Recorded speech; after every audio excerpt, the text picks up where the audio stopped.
आजको recipe chilli paste अथवा chilli oil लाफिङमा मात्रै होइन अल पर्पस युज गर्न सकिने मैले कसरी बनाए रेसिपी सेयर गर्न गइरहेको छु। मन पर्यो भने भिडियोलाई सेभ गर्नु नबिर्सिनुहोस् है।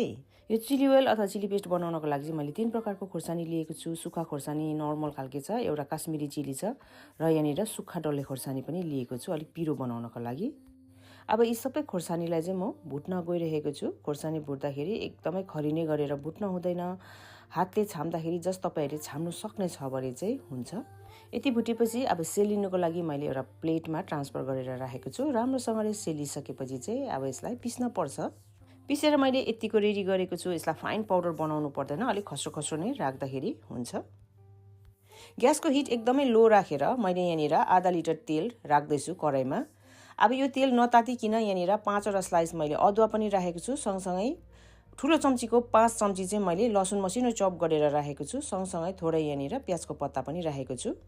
सानो दालचिनी पनि राखेको छु। सबै सामग्री तेल नतातिकिन चिसो तेलमै राख्ने हो। एउटा तेजपत्ता र 2वटा स्टार एनिस। ठुलो चम्चीको 1 चम्ची चाहिँ मैले यहाँनिर सौंफ राखेको छु। सानो चम्चीको 1 चम्ची टिम्बुरलाई मैले पिसेर राखेको छु।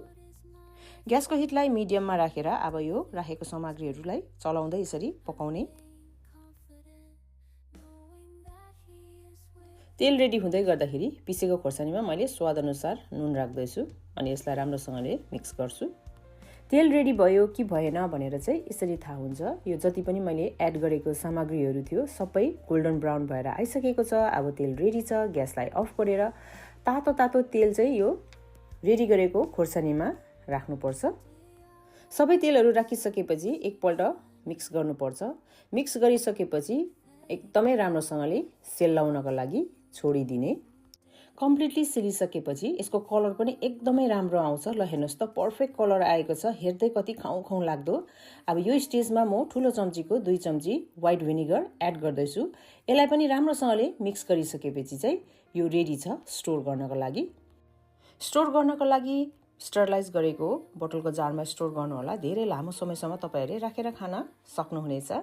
Thank you so much for watching.